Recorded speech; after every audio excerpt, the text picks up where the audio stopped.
Okay. Thank you. All right. Hello, everybody, again. Wanted to say thank you to Kelly here, too, real quick. Fighting so hard this summer, doing all the stuff that you're doing, providing this for us. We just really appreciate you and thank you for all you do, Kelly. So real quick, before I dive into the strategy here tonight, just want to tell you a little bit about me and what we do. So Mountain Financial, we're a fully comprehensive wealth management and financial planning firm, which means that we're going to look at everything in your financial system. It's not just investments or not just, retirement, those kinds of deals. We'll look at your income, your business, your mortgage, the investments, insurance, all those kinds of things. We have a home office based out of Denver. That's where I grew up. That's where I got started. And then when I moved up here, was able to bring Mountain Financial up here, run my own branch, and we've been building for the last about 4 or 5 years or so. What we do, we're going to look at everything, and we want to increase your money supply. We want to increase your cash flow, make things more efficient. We want to provide more and better benefits. So those are just more things that we can provide, be it peace of mind, flexibility, liquidity, those kinds of things. Want to reduce risk as much as we can, as well as future taxes. And then we do all this without spending one more dime than you're already spending. So when you come in and work with us, you can do the planning, we can go through everything, and then we will either be compensated via the investments or some other pieces that we have as well. So there's no hourly rates, no meeting fee, anything like that. Do you have a question? Yeah, I was wondering, so it says when you reduce elements of risk and future taxes, would that be kind of considered along the same lines as tax strategy?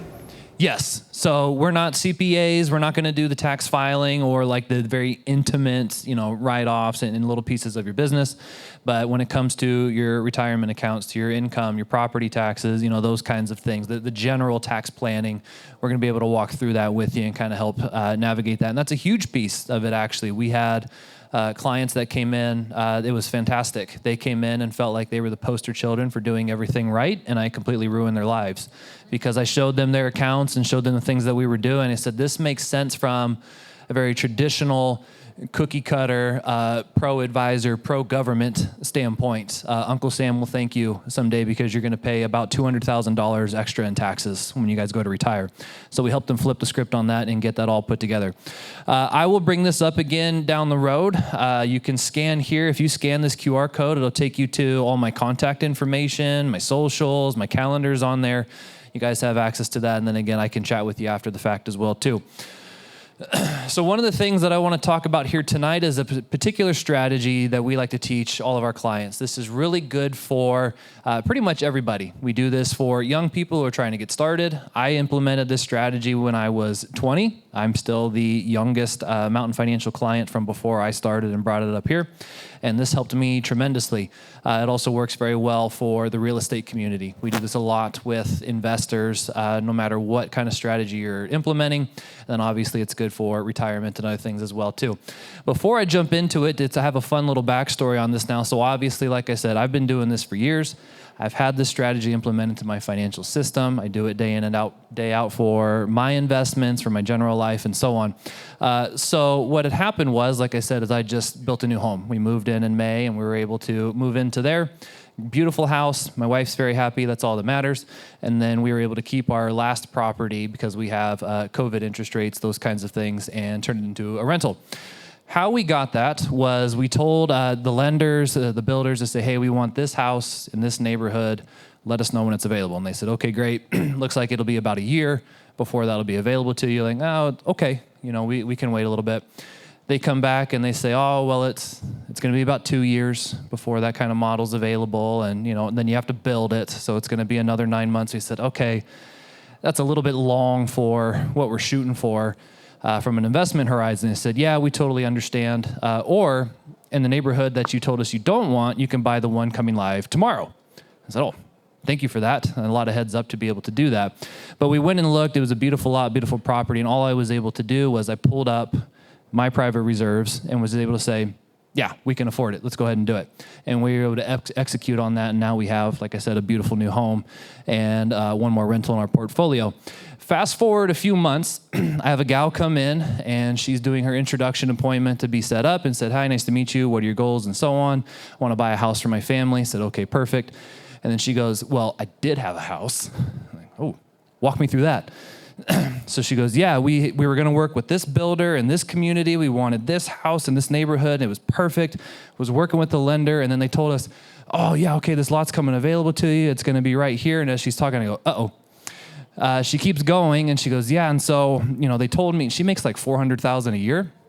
And I was trying to, put the money together and I couldn't touch this. This was going to take too long. I was going to get penalized here.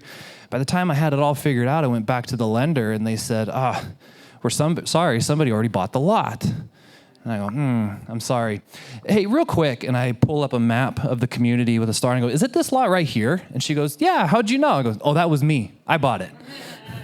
Okay, so I stole a house out from under one of my clients. Okay, not really, but you know what I'm saying.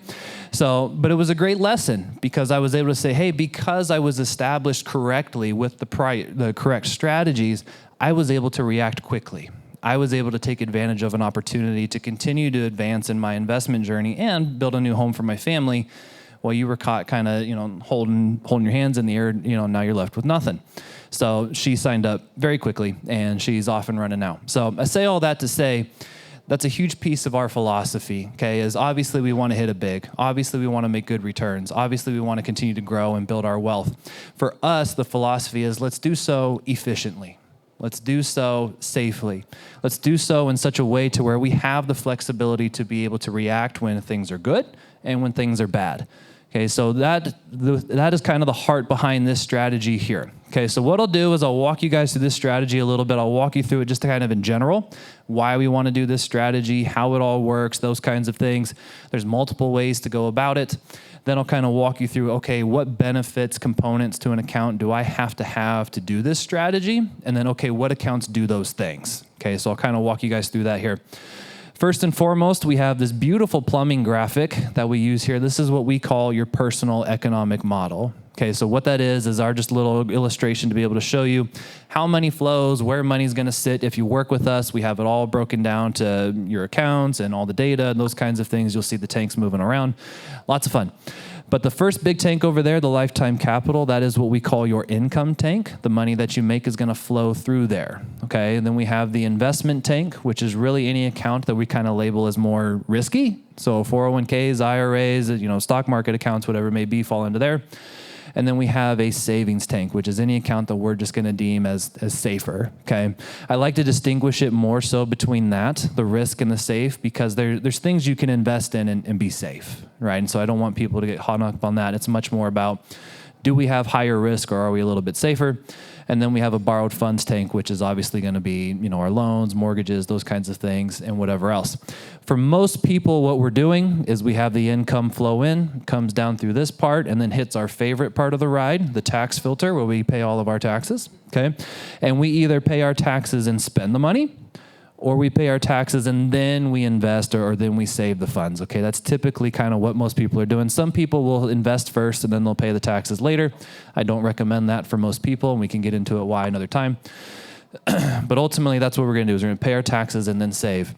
This strategy, what we're shooting for here is this is meant to be a foundational account. This is meant to be something kind of behind the scenes to build up for emergencies, for protecting your family, for retirement, or so you guys know, I'm very much into the real estate. When people talk to me, they might often go, oh, you're going to tell me to jump in the stock market and do these other things, whatever else. I kind of don't want you to. If real estate is why you're here and real estate's what you want to invest in, then just stay there. Continue to invest in real estate and do that. This account, what we're trying to do with this strategy is have that behind the scenes so you can do real estate better. So you can do real estate more efficiently. So you can build your business more efficiently, okay? So because it's a foundational account, I want this strategy to be in the safe savings tank, okay? I want my money to be there in 2 months, it's 5 years, 10 years, whatever else it may be, no matter what's going on. The money needs to be there so I can continue to invest in real estate. So what we're trying to do with the strategy is I want to increase my savings, like I said, and I want to lower as much of the other financial stress as I can, meaning I don't want to have to wait 5 years before I can touch it or wait till I'm retired. It's only for school. It's only for medical, blah, blah, blah. I don't want to deal with all that stuff. I want to jump through as few hoops as possible. And additionally, with this strategy, I'm going to show it to you guys as if we're going to make like a major purchase, do an investment, buy a car, whatever else it is. You can use the money for whatever you want. Some accounts are just for education or just for medical or whatever. You guys can do whatever you want with this money. This can be emergency money, retirement money, your Vegas blow it money, whatever you want to do. Okay, but I'm going to show it to you guys if we're making a purchase like a real estate investment. The key to this strategy here is we're going to save our funds in an account where we have access to the funds through collateralization. Do we all know what collateralization means? Have an asset that has a certain amount of value that rather than me taking the money out of the asset or withdrawing the funds, I want to borrow against it. So a HELOC, like we're talking about, is a perfect example. It's going to fall into this. Okay. The reason why I want to utilize collateralization rather than drawing it down is because of this. Normally what we do when we have to make a major purchase is one of two things. We're going to say, okay, I need the money. I don't have it. I'm going to go to a bank. I'm going to get a loan. Now I have some monthly cash flow that has to go towards paying that loan back, and I'm paying somebody interest, which is fine. That's good. If that's part of what we got to do and we got to do a loan, that's okay. But, or we have the other option that we have as well too, where we could say, okay, I have all the money. I have $100,000 in cash or whatever I need sitting here. I'm just going to take that and draw that down and I'll pay for this in cash. Okay. Which is fine. Again, that's good. But the problem there is, no, I'm not paying somebody interest to use their money, but now I've lost the ability to earn interest on the money that was in my account. Okay, so if I had $100,000 and they're earning 6-7%, whatever it is, now I might only have $50,000 or $60,000 earning that money. I've interrupted my growth over time. Okay, so what we want to do with the collateral is kind of meet in the middle here. So what we're saying is, I have the funds, I have the equity, whatever else it may be. I want that to continue to earning interest interrupted forever and ever and ever. But I do need to use the money. So I can go to a bank or whoever and say, hey, I've got all this equity. I've got this cash here. Let's just let me use some of this so I can go buy my next property. And they'll say, okay, yeah, sure. We have the asset right there. We'll use some portion of it as collateral and we'll get you a loan for that amount. Okay. So what that does is it allows all my funds to continue growing even while I'm using this other stuff. Now, it is technically a loan here, okay? So yes, we do have interest that does need to be paid.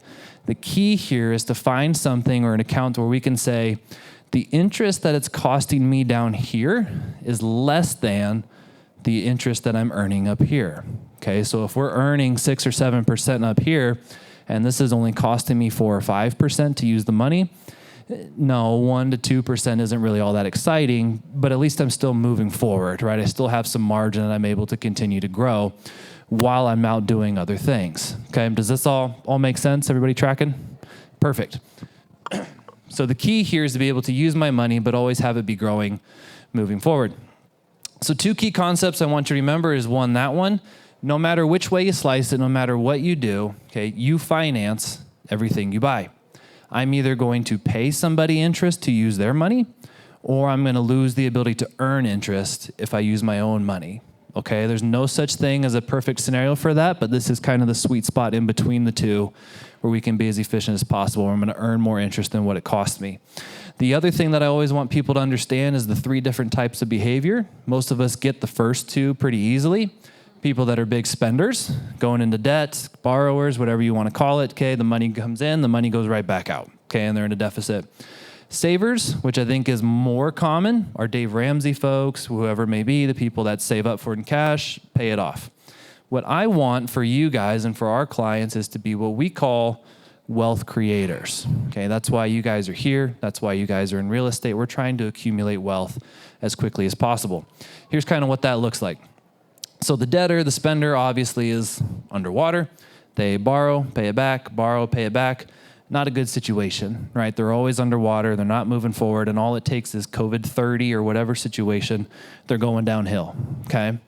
The saver is definitely better. They're above ground now. That's always good. But they're going to save up for it, pay for it in cash. Save up for it, pay for it in cash. Again, that's better. We're at least, staying above ground and moving, but we're still not growing. We're still not pushing forward and developing and building our wealth. And again, all it takes is a sick kid, a burned down house, whatever. This starts going downhill again. What we want, it looks a little bit more like this. So yeah, you've got to get started. We've got to get off the ground, nothing major yet. But when we come down here, maybe here's our first purchase or whatever else it may be, we can borrow, use that asset as collateral. We'll pay it back, pay it back. Okay, now the outstanding balance is 0 on that loan, but oh, by the way, I kept growing in the meantime. Okay, borrow again for the next property, pay that back, outstanding balance is 0. I kept growing in the meantime. Rinse and repeat, rinse and repeat. Okay, so what that's going to allow you to do is accumulate wealth here in the red, but also have all this wealth being accumulated here, okay? And it looks more like a Christmas tree. That's a little bit more fun to me, okay? Everybody tracking with me so far? Sound good? This is kind of what we're all shooting for here? Okay. Oops. There we go. So again, in general, the strategy and action, what we're trying to do is have an account that we call a private reserve, always earning compound interest, appreciation, dividends, whatever you want to call it. I need to use some. So we'll go to a financial institution. We'll say, hey, I've got $200,000 sitting there. I need, 75 to go do my next property. They'll say, sure. We see it right there. Here's your collateral. They write you a loan. Go buy your car. Go do your investment, whatever you want to do. Pay them back principal and interest. Pretty standard loan stuff. Okay? Everybody's pretty familiar with this. Again, the power of this strategy is I'm always going to be earning. I'm always going to be growing, but I have the freedom and flexibility to capitalize on opportunities as they come up or handle emergencies if those come up too, like when your lender drops a house on you overnight, and then you have to do that and steal it from your client. Okay. Any questions on just the strategy in general before I move forward? Awesome. You guys are tracking. I showed this to clients earlier today, and he goes, this is like drinking from a fire hydrant. So please ask questions. Feel free. Yes. Can any type of asset be collateralized? Not every type, but a lot. And so, yeah, we'll be able to go through quite a few of them here. Like old stash? Maybe. Yes, sir. So for the private reserve, you're basically talking about like still using the down payment for things, or is this kind of confused on that? Are we still using some of our cash to get down payment on an investment? Good question. It's funny. No one has asked me that, but then you and the person I talked to earlier today asked me that same question. So we don't have to make a down payment to use the asset. Okay, something like, potentially like maybe the HELOC, right? They're saying, hey, there's a small, appraisal fee, whatever else. There may be something like that, okay? But for the most part, what we're saying is I have the asset. I have the cash. I have the equity. I'm going to use that for the down payment on a flip, right? I'm going to use that for buying the car, whatever else it may be. We don't have to make a down payment or get into the door first before we use this strategy. Does that make sense? Yeah, so basically, the spender is like your average American consumer that all that stuff. Saver is like the other extreme, just day rates, anywhere. This is utilizing both, in a sense. Yeah, essentially. So any other questions? Yeah, just to clarify, so you're saying that as far as your private reserve in your savings, like you said, you have 200,000. You're going and taking a loan out against that 200,000, so the 200,000 can continue to keep earning interest. Correct? Correct. Okay, cool. Yep. So yeah, no matter what I'm doing, the 200,000 say that's still going to continue to earn the 6-7%, whatever. Hey, I need a loan for 50. Only the 50 costs me the whatever interest rate it is for whom we're borrowing from. Okay. Okay. So strategy sounds good. Strategy makes sense. So then, okay, what benefits and components to an account do we have to do this strategy well? Okay, so I'll just kind of go through these in general here before we apply it. First one, tax deferred growth. What that means is as this earns, as this appreciates, I don't have to pay taxes on those earnings year after year after year. I'm going to defer those taxes. I'm going to kick that can down the road and deal with it later. Okay. Hopefully, what it turns out to be is a tax-free distribution, which means all those earnings that I've accumulated over time, when I go to use it 5 years from now, 50 years from now, whatever it may be, I don't have to pay taxes on those earnings. Okay, so that's what we're shooting for, is cutting down the taxes as much as we can. Competitive return, this account has to actually be growing. Okay, our 1% savings account or 3% savings account isn't going to cut it in this scenario. Okay. High contributions, this was a big one in my opinion. Okay, you see accounts that have, you can only put in so much per year, right? Or only these circumstances, whatever it may be. I don't want the government putting a lid on what I can and cannot do in my accounts. Okay, so if I want to do 100 a month, fantastic. If I sold $1 million property and want to put $1 million in this account, I should be allowed to do so. Okay, I want to be able to fund my account how I see fit. Deductible contributions, that just means whatever we put into the account, we can get a tax write-off on. Collateral opportunities, that's kind of the whole point. We have to be able to use the account as collateral. Safety, again, this is a foundational tool. This is an account that we have at the foundation of the core of our financial plan so that we can do more aggressive and riskier things. This account needs to be safe. I need to make sure that the money is going to be there in the future so that if I need to make a quick decision, I don't have to worry about, oops, I'm down because someone said something or tweeted something and now we're down 20%, okay?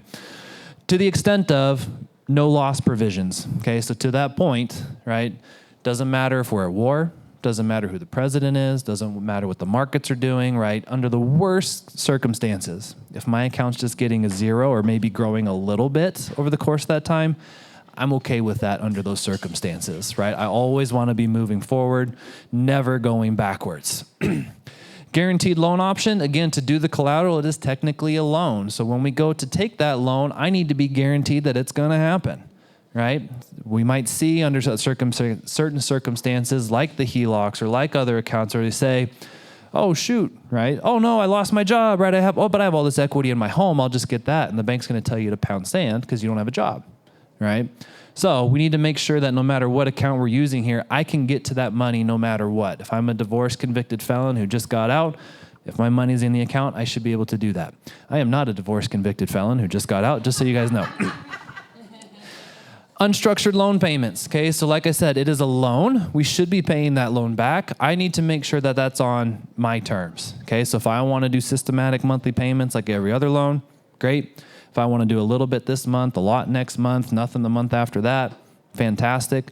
Maybe I'm doing a flip deal. I found a flip that I want to do. I can take my private reserve, go do the down payment, go do the renovations, work on that project for 10 months and don't pay this back at all.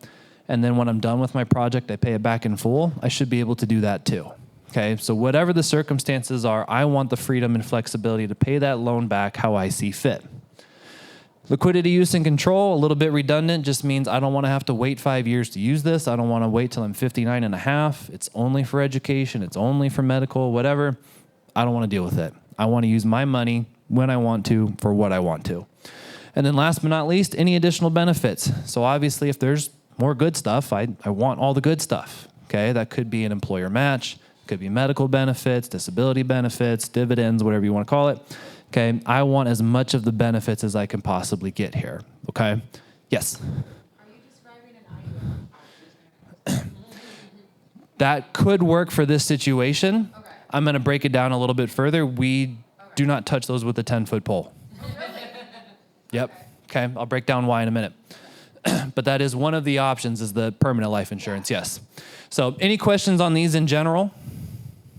Perfect. Okay, so what it comes to a private reserve is there's no perfect account, right? If I could give you all 12 of these who have the perfect account, there's no such thing. Okay, but we can get pretty darn close. What matters is who's going to check the most boxes here, okay? So one, we all should have a savings account, okay? These are fantastic. Nice and safe. You can cram money into there. Okay, if we have an emergency or a quick opportunity, I need to transfer money real quick.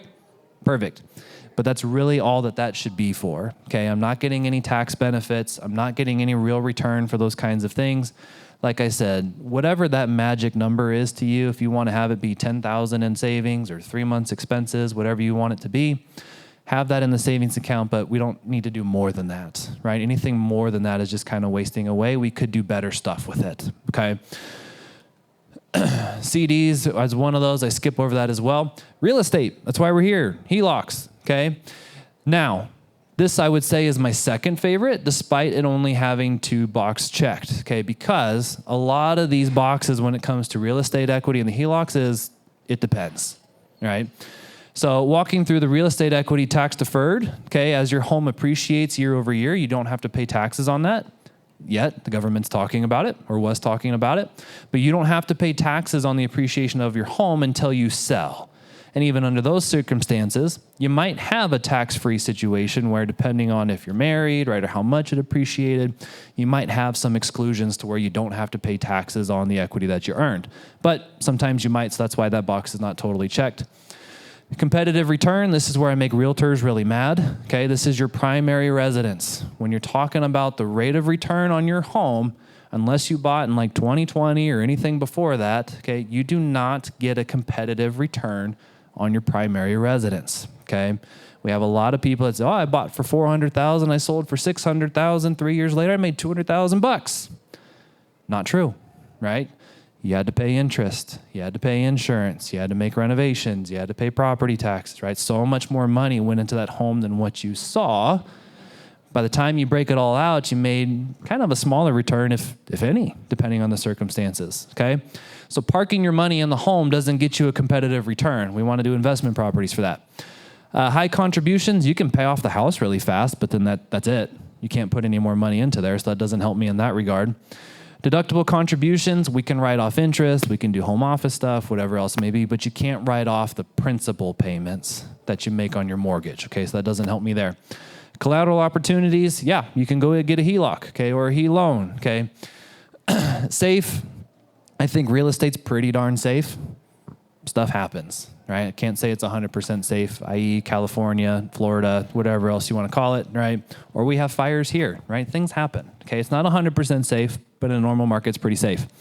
You can go backwards, right? If you buy at the peak or if you buy and sell really quickly, you got to pay the realtor, whatever, you might lose some of your value, okay? And then getting more into the HELOC thing, let me say this here too. I always tell people, if you have the equity, if you have the resource, the ability to get a HELOC, just do it. Okay, go to the guys at Banner. I'm not bluffing when I say this stuff. I check all the credit unions, the banks, those kinds of things. I'm not seeing the program that Banner has and anybody beating it.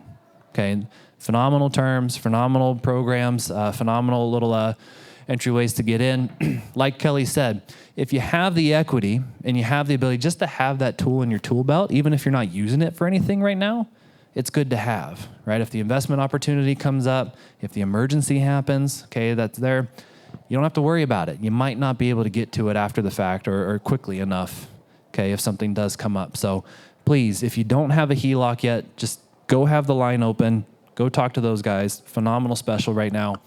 Do it, okay? That being said, you're not guaranteed to get it, right? Like I said, if you don't have your job or anything else, you might not be able to qualify. Bad credit, we'll see. Unstructured loan payments, they're pretty flexible. Really good terms. Like I said, you have what's interest only. That being said, if there is a balance, you do have to pay interest that month. So they're very flexible, not totally unstructured. Going back to just the equity in the home, liquidity use and control, not really. You got to have that HELOC, or you got to cash out refinance, or you got to sell the home, which doesn't do any good because then you got to buy a new home, right? So very tedious to get through to when it comes to the equity, okay? Additional benefits, not really. I guess you can have your grandma live with you and pay your rent, but I don't know if that's a benefit for most of us. So again, real estate, good. Do the real estate, get the equity. If you don't have a HELOC already, get a darn HELOC. It's a great tool for you. And for most of us, it's a really big tool that we can use to advance quickly, okay?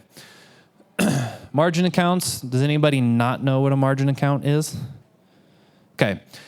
To put it overly simplified, margin is to stocks as equity is to real estate. Okay, so if you have a stock portfolio that's a certain amount, you can go to a brokerage and say, hey, I've got $1 million worth of stock, give me margin.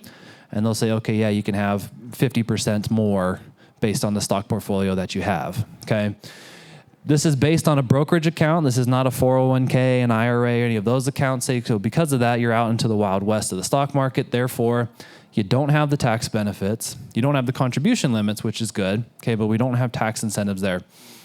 You have the potential to make a lot of money. It's a stock market, okay, but who knows? You have also the potential to go very backwards, okay, which I don't like. You can use it as much as you want to. The collateral is easy to get. Ironically, the riskiest tool you can use is the easiest one to get. They just ask if you breathe and can sign a form, and then they give it to you. So you are guaranteed to get that. It is very liquid. Long story short, this is a brokerage account. Brokerage account, good. We want to be able to maybe invest a little bit more aggressively, be able to have access to our funds, put in what we want, take out what we want, okay? Not the most efficient piece, but a very functional tool. Brokerage, good. Adding the margin, not so good, okay? Very risky, very difficult, very high interest, okay? Margin is really good for day traders, stock market gurus, those kinds of guys, or like Elon Musk, Mark Zuckerberg, all those guys, this is what they do, okay? Because they have the stock in their massive corporations and they can just borrow against that. And you and I are never going to stop shopping on Amazon. So they build up that value and it pays off the loans and they can move forward. So unless one of you guys owns Tesla and I don't know it, or you're a stock market guru, just do the brokerage account. Don't worry about implementing the margin side of things, okay? 401ks, if you have one of those, kind of similar. You have the tax benefits there. You have some good return. You've got contribution limits now. You can only do so much.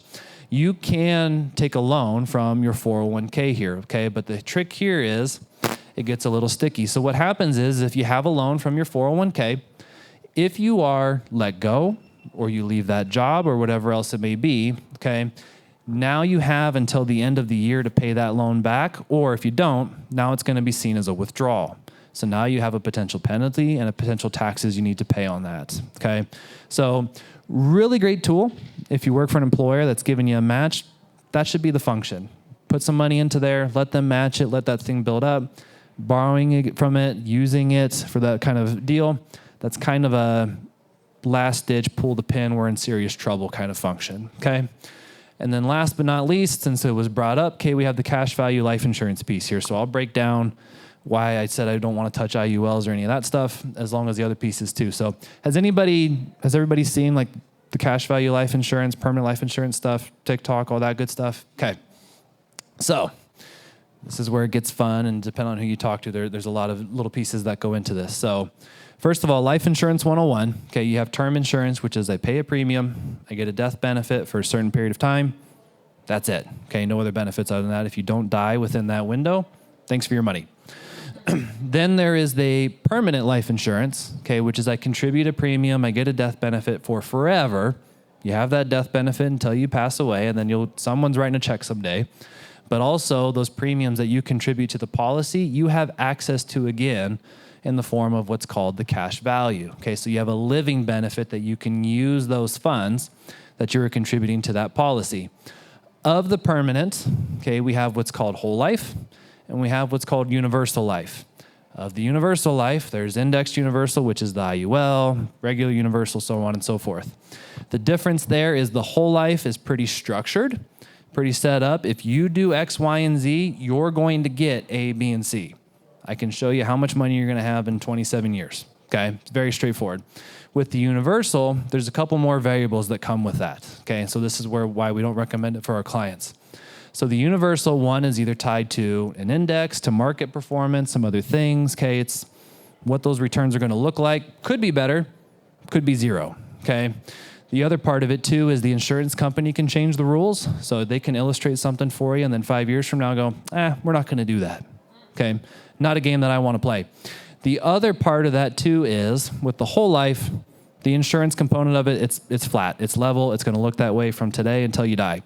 With the universal, those are technically renewable term policies. Okay. So what that means is today your death benefit costs this much, but next year it costs this much. And next year it costs this much, and on and on and on and on. So now what's happening is those are relatively new, or the people that implemented those 20, 30 years ago, they're 60, they're 70. That cost of insurance on that policy is so high now. They didn't perform the way that they said they would. So now they either have to fork over that cash to keep the policy alive, or they'll have the policy kind of self-fund itself, but now it kind of cannibalizes and blows up in your face. Okay, so there's lawsuits that are happening, people losing their money. I've got people that just straight up, they go, I showed this to a class, and the guy goes, my sheet literally says it's going to go down in value. Like, exactly, right? That's what they tell you. So the IULs, the universals, those are kind of the sexy TikTok thing right now. They don't work for this, okay? Or you better have it dialed in perfectly, okay? But we don't touch it. So this is specifically the whole life piece where it's structured, it's planned, we know what we're doing. I know exactly what's going to happen. So does that all make sense as far as the differences between all that? Okay.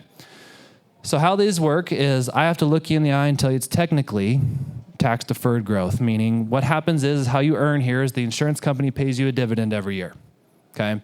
Every year you earn that dividend. You don't pay taxes on that year, okay? We're going to kick that can down the road. However, what's nice is as long as we always use it as collateral, as long as we always borrow from the policy, you're not going to have to pay taxes on those earnings in the future, okay? It's a loan. There's no taxes to be paid, okay?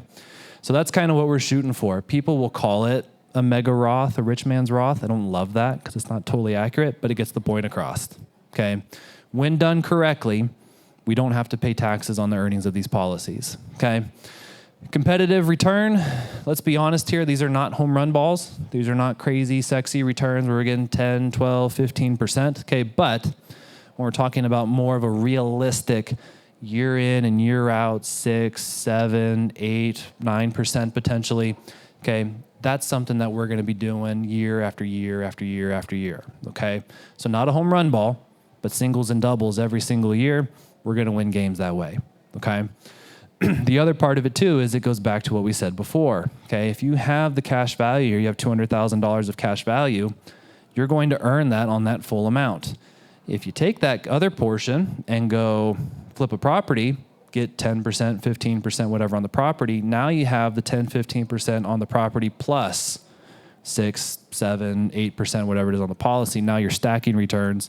Now the returns start to look pretty high, okay? That's what we've done what I've done when it comes to private lending. So I could take from my policy, still earn 6.5%, 7% lately, give it to somebody else to do their thing. I'm going to charge them points, charge them interest, and get my dividend over here. My returns look very nice, okay? So the functionality there is good. High contributions, you can do whatever the heck you want. We can do 100 a month, or we have people that do 2 million a year, okay? So whatever you want to contribute, we can do that, okay? The one thing we don't get is a tax write-off. Sorry, it can't be perfect, okay? But you pay your taxes on your paycheck or whatever else you do, fund it into the policy, it's going to grow tax-free, technically. Yes? Doesn't the insurance on the whole life policy have to offset the contributions because it goes over a certain percentage of income? What is it? MEC line. Yep. So I always skip over that because it's a non-issue for us. So yes, so what she's saying is, and this should tell you a big thing, okay? Way back in the 1980s, the government came in and said, you know what, people are shoving money into these policies, okay, we're not gonna see any tax money from that, okay, 30, 40 years from now. Okay, so what we gotta do is have one sliver of involvement to say, if the policy is overfunded, we're going to lose those tax benefits. Okay, so the way that the government looks at it is they care about death benefit. That's their primary purpose. So what they're saying is there's a minimum you can pay for that death benefit that's set by the insurance company. There's a maximum you can pay for that same death benefit. If you go above that maximum, we lose our tax benefits. We are the worst life insurance agents in the world and do it exactly backwards. Okay, so what we're trying to do here is the death benefit's important. Protect your family, build your legacy. That's very important. What we're trying to do for this strategy here is more the cash value side of things. So rather than saying, I need this much death benefit, what does it cost? We do it exactly backwards and say, I'm going to contribute this much. How much death benefit do I get? Okay, so we're always going to stay underneath that line, and the company that we typically use, I can make the death benefit whatever I want. So that's why it's really a non-issue for us. So, but that's a fantastic point to bring up. Collateral opportunities, again, that's the whole point. All permanent life insurance allows you to do that. You log in, you say, I need a loan. They say, here you go. Safe, again, as far as financial instruments go, it's pretty darn safe. Yes, sir. Yeah, I was, so just to clarify once again, for the deductible contributions. Uh-huh. So you're saying that when you put the money into your account, you don't get, that's not, you can't claim that on your taxes, basically. Right? Correct. Okay. Yep. All right. The reason why, even from a business standpoint, the way the government looks at it is I'm not going to get a write-off even if my business is funding it, because you're going to get a giant pile of tax-free money later, right? So there's your tax incentive is what they said. So we don't get the write-off today. Safety, as far as financial instruments go, this is about as safe as it's going to get. Nothing's 100% foolproof, but this is pretty darn close for a few reasons. One, the insurance companies, okay, they know what they're doing. They've been in business since the 1850s and well beyond.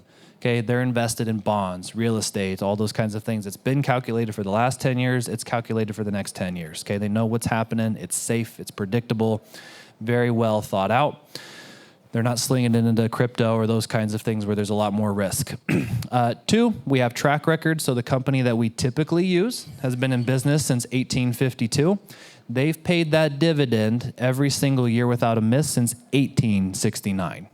Okay, so while they're not guaranteed, we can bank on it. Okay, it's gone through the world wars, depression, all the presidents in between. It's pretty easy to bank on those things. If for some reason we don't get those dividends or other values, America blew up, money's the least of your concerns. The The third piece that goes into it is there's outside third parties that come in and rate these insurance companies, okay, depending on the financials, the health, mortality, those kinds of things. The company that we use shares the top health ratings of A++. So very healthy, very well put together. That's why we use them. To the extent of you're never going to lose value in these policies as long as you don't blow it up in your face, okay? So even if for some reason we didn't earn that dividend, they will tell you, depending on how the policy is set up, you will still earn 2, 3, 4%, whatever, each and every year if for some reason we didn't get those dividends. So there's still always that growth. One thing to keep in mind here, okay, when we talk about this piece of it that people always get tripped up on, let's just say for random numbers, okay, you put in $10,000 for the year, okay? Be aware that for those first few years, they do not give you access to 100% of the cash value right away. Okay, so if you put in $10,000 in year one, you might have access to 5, 6, 7,000, whatever else it may be. Okay, it depends on how you set it up. The reason being is you didn't lose the money. It's not gone. It didn't disappear on you with a bad investment. Okay, there's a couple of those insurance components where for the first 2 years, it's called a contestability period. That means that if you were to pass away within those first 2 years, the insurance company has the right to investigate, to contest the death benefit. So was there fraud? Was there self-harm? Any of those kinds of things, they have the right to not pay out. Because of that, as well as some anti-money laundering rules, okay, they don't say, we're going to give you all the cash value in those first couple of years and all that death benefit, right? It helps kind of prevent some of those money laundering things. Once you get past that 2-year window, there's a huge jump in value. And again, what that looks like depends on the design. You need to talk to an expert on how you set that up, okay? So just be aware of that. You don't have 100%, okay, of your value right away, but over time it's going to go like this, okay? It's like those shuttle launches. You guys have seen those where the rocket's just sitting there. It's all smoke and fire for a little bit, but then once it's up in the air, it's gone, right? Very similar here. These do take a minute. It does take time to build up, okay? But when done correctly, these are the only things where you're going to get exactly what you were shooting for, okay? Does that all make sense, that part of it? Okay, guaranteed loan option, it is guaranteed. They verify that you're you, and then we go back to our, even if you're a divorced, convicted felon who's straight out of jail and not me, okay, you can get your money, okay? As long as the value is in there, you can log in online, you can call me and say, yep, that's great. Do you want a check or direct deposit? See you in 5 business days. Very easy. We don't have to check credit, check your job, whatever else it may be. You don't have to ask your mom. It's all good to go. Okay. Unstructured loan payments. This is probably my favorite part, which makes me sound like a super nerd. Okay. And this goes to, I loved the question that you asked earlier about is the interest going to yourself or whatnot. Okay. The loan piece of it here. Okay. Let's just say we take out a loan. We should pay that loan back early on. Okay. If you want to do that, you can make those systematic monthly payments like you would every other loan. Okay. You can do little bits or variable amounts each month if you want to, large chunks later. Like I said, if you're doing a flip project, you're not going to pay it all back until 10 months from now or whatever else it is. You can do that if you want. I've had my loan for like 3 years now. If you never want to pay the loan back, technically you don't have to. Okay? How that works is your death benefit's always higher than that cash value. So let's just say you got $1 million death benefit and you have $100,000 of cash value that's loaned against. You pass away. They're just going to subtract that loan from your death benefit and your beneficiaries get what's left. So in that situation, your spouse, your kids, whoever, they're going to get $900,000 instead of $1 million. Okay? So now I always tell people put the money back, reuse it, those kinds of things. But in retirement or in a pinch, don't worry about it. You don't have to pay that loan back. Okay? The same is true for the interest. So what happens is your interest is due annually. Okay, on your policy anniversary, if you have a loan and there's interest to be paid, they'll say, you owe us interest. And you can go, yep, sure, here's a check, see you next year. You can say, no, I want the dividend or some of the cash value to pay for that interest that I have. Or if you don't want to pay the interest, you don't have to, okay? They just add it onto the loan. Your loan gets a little bit bigger. See you next year, okay? I don't recommend that, again, early on because that loan can get too big and catch up to you. But again, down the road, let it go. You don't have to worry about it, okay? Or if you find yourself in a pinch, it's not something you got to worry about here, okay? The other piece of it that's nice here too is that loan is prorated. The interest is prorated, okay? So if you have that loan for 3 months and you only use that balance for those 3 months, you're only being charged the interest for those 3 months. It's not like a full years of amortized interest built up over time, okay? So it makes it very efficient from an interest standpoint, from a growth standpoint, okay, and a flexibility piece. Like I said, I've had my loan for like 3 years now. I've just had better things to do than pay that thing back. Okay, I will here soon though. Yes, ma'am. And the interest is usually fixed at like 2%, right? On a life policy. Is that- They're a little bit higher now. They are always under market. So as things are kind of 6-7% right now, okay, these are like 4.5, 5, somewhere like that. They adjust on your policy anniversary every year. Okay, so what'll happen is, yeah, it'll move up a couple of basis points or whatever, depending on that is. So yeah, interest rates are a little bit higher. Those have crept up a little bit there too. Yes. The interest? It's just, yeah, built up daily. So what you'll see is, hey, I took 30,000 out, and then the next day it'll be like, you owe us 30,007 cents, right? It'll just kind of build up a little bit day in and day out. Same thing. If you pay that loan down over time, that will slow it over time too. Where was it? Liquidity use and control. You can use it for whatever you want. Okay, like I said, it can be for these real estate ventures. It can be for an emergency. It can be to buy a car, your retirement, whatever else you want it to do, your kid's school. And then additional benefits, there's actually quite a few, okay? So like I said, there's that death benefit, the insurance piece of it. Protecting your family is important. Building your family legacy is important. That's a big deal. I love that part of it. My wife and I have these. My kids have these, part of our family legacy. There's a disability provision that you can put into these. So if you want to have that put into there, I highly recommend it. That is, if you're become disabled, you can't go to your job, can't generate income, you meet all the qualifiers and so on, the insurance company will pay those premiums for you until you get back on your feet, if you do. For most places, there is going to be some kind of terminal illness, long-term care provisions that go into this. So if you're 80, you get terminal cancer, the insurance company will give you access to the death benefit a little bit early so that you can kind of handle those end-of-life expenses and so on too, okay? Logistically, there's a lot of benefits. I'm not speaking this over anybody, but your policy is your policy. So if you get divorced, it's not being split in court, okay? No disgruntled spouses are coming after each other's policies. You can co-own the policies and you have similar function there, but 99.99% of the time, the cash value and those kinds of things, that is your deal. Your angry wife isn't going to come after it, okay? Same thing on the business side of things too. So if you, let's just say, God forbid, business is falling apart, you're filing bankruptcy, all those things, okay? 99.99% of the time, creditors, banks, whatever, they're not coming after this stuff, okay? They're going to leave it alone or they're going to waste all their money fighting it. Who has kids here? Perfect. These are fantastic for kids, okay? You can have a policy on your kid as early as like 17 days, okay? God forbid something happens to a child. You have the ability to navigate that, okay? But on a functional standpoint, you can have this build up and grow over time. You as the parent are going to be the owner. So if Junior is 20, grows up and is an absolute punk, you don't have to hand them the money, okay? You can hang on to the account yourself, okay? Or some other accounts that transfers over to them at 18, 21, whatever it may be. If they're good, hand it over to them and off they go, okay? You can use it for whatever you want. If they want to go to school, fantastic. If they want to start a business, buy a home, whatever, fantastic. You can use it for that. If the kid does want to go to school, okay, what's nice about these is these are a protected asset class, which means when you go to apply for financial aid, these don't count against you. So you could have $1 million of cash value sitting there and go, hey, we need financial aid, and this won't be calculated against you, okay, whereas some of your other accounts will be. You might have an easier time applying for that financial aid. So really cool on that side of things. Very good on the function side of things. So again, is it perfect? No. Is it the most efficient way for us to do the most efficient strategy to continue to invest, handle emergencies, build our wealth over time? Yes. What we tell people is this is the only type of asset that we can invest in where I'm actually going to get what happens. I know what's going to happen. I know what's going to, be there. I'm protecting my family forever and ever and ever. And I get to do the things that I want on my own terms there too. Then from there, like the real estate, the HELOCs, stock stuff, if you're into that, we can figure that stuff out too. So, yes.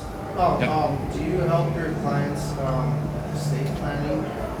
Yeah, so we'll do similar to taxes. We'll do kind of the general estate planning, kind of get things all lined up there.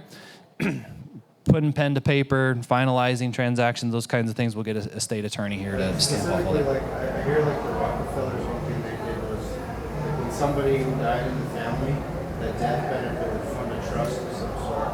The entire family has access to help with that. Yep, exactly. So we've all heard of the Rockefellers, right? And their wealthiest family, blah, blah, blah. It's because they did this, right? Rockefeller 1 said, okay, I got a life policy. I have my business. I'm going to fund that thing as much as I can. I'll use it. He died. Death benefit goes into the Rockefeller Family Trust. There's more money into there than what he put in. So Rockefeller 2 takes that money, buys a bigger life insurance policy, does his business, build it up. Death benefit's bigger. He dies. Puts it back into the trust. Rockefeller 3 is bigger and bigger. So on and so forth, right? They built that snowball up so much over time, they're going to have a really hard time going broke, right? Which is what we want for our families. We want that generational wealth. This is the easiest way to do that. So to answer your question, yes, we can set this up to have a trust, be the owner, beneficiary, all the other estate pieces. And yeah, we just have the estate attorney finish it up for us. So, okay, perfect. Any other questions on this? Like I said, I know it's a mouthful and way too much of me talking. Yes? What is the rate cap right now, earnings in the policy? Perfect. Great question. It depends on the insurance company, right? And there's a couple of different pieces that go into that. The one that we use here primarily, okay, bless you, their dividend, just so you guys know, trends with the interest rates of the economy and kind of lags a couple of years behind is the easiest way to say it, okay? So to give you more than what you asked for, a few years ago, interest rates were as low as they've ever been in the history of our economy, right? The dividend here that they were earning was as low as it's ever been in the history of the insurance company, and that was 6%. So now we've seen interest rates shoot up. Therefore, we're starting to see these dividends take bigger leaps each and every year. Okay, so right now, for 2024, it was 6.4% was the dividend. That was from 2024 to 2025, the largest increase in dividend in the company's history. That tells me that these next few years, we're going to see a lot of those jumps. We'll probably get into the sevens here soon. So there's like a spread of about 2% between borrow back and what's going out. More or less, yep. And then which company are you using? We typically will use Mass Mutual for the reasons of the financials, the benefits, the functionality, the ratings, all those good things too. Not every insurance company is equal. Okay, some of them don't do that. There's certain companies, okay, I won't name them, Northwestern Mutual, okay, where you have that cash value, okay, right? And like we said, when you borrow against it, you're still earning on the full amount. You only pay the interest here, right? At places like that, you only earn on what's left. Okay, so they don't pay you on the full amount, okay, or their dividend's a little bit lower. So that's why we typically use Mass Mutual because they check all these boxes that we're shooting for. Not everybody does.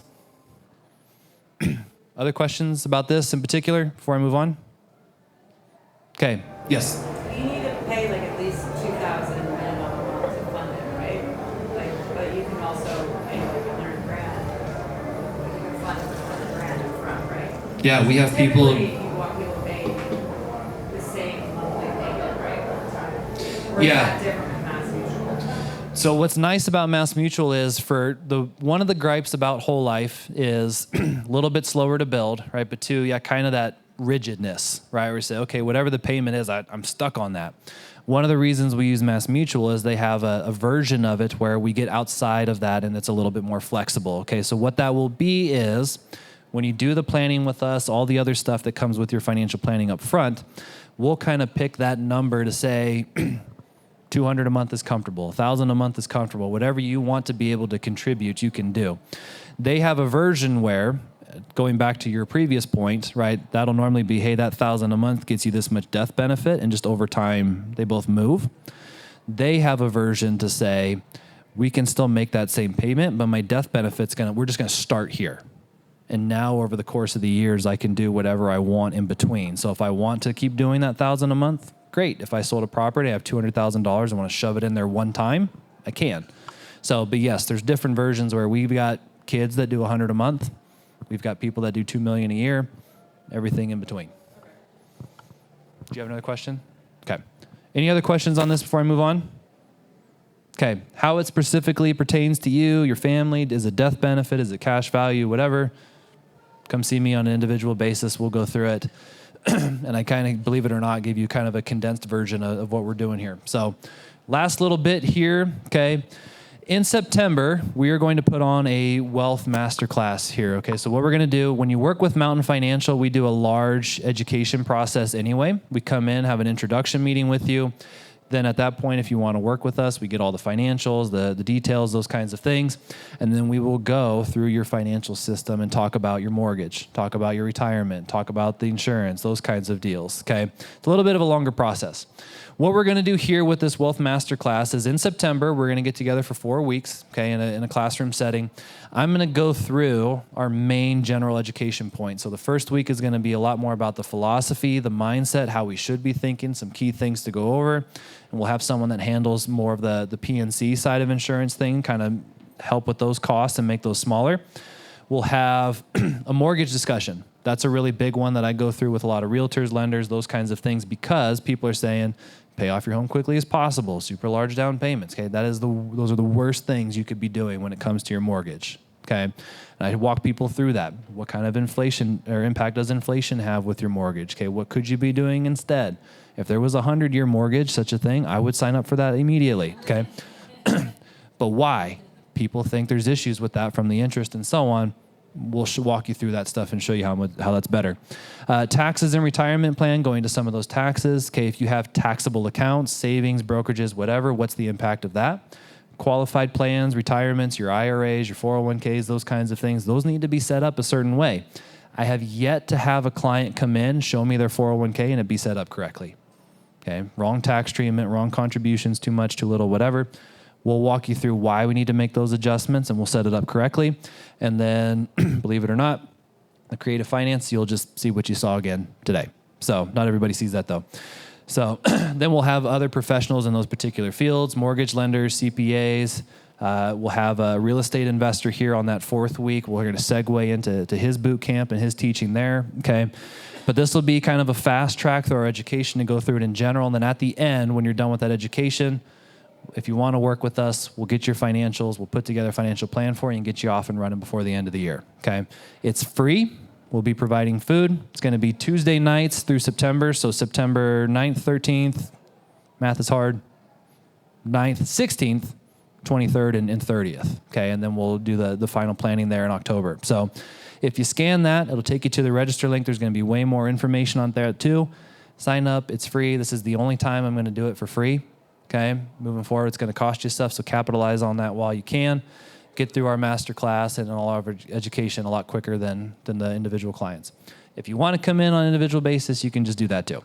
So, any other questions on this stuff? Or yes, sir. That's going to great question. That's going to be at the Mode campus in Liberty Lake. We're going to have a conference room in there. If you want to meet with us on an individual basis, our office is in Post Falls for the moment. We're going to be moving to Coeur d'Alene in September. Yes, sir. Do you personally act as a custodian for like checkbook or self-directed IRAs? We don't do the self-directed IRAs for a few reasons. As you can tell, okay, I don't like the government. I don't like rules. I don't want to follow them. Okay, so a lot of our accounts, what we set up to do is I want my rule book to be about this big. Self-directed accounts, IRAs, those things, the rule book's this big. So I don't want to spend my time or headache going through that when we can do better things. So if you want a self-directed IRA, go to Directed IRA, and they're fantastic. Other questions? Have I bored you enough? Okay. Please feel free to come up to me afterwards. I got some cards. We can do the individual meetings there. Again, if you guys want to do the masterclass, get that set up there. Happy to help you guys. Love working with real estate professionals. Love just helping people out. Friends, family, kids. I love working with young kids who are just getting started too. Okay, we have plenty of those. Happy to help whoever. Okay.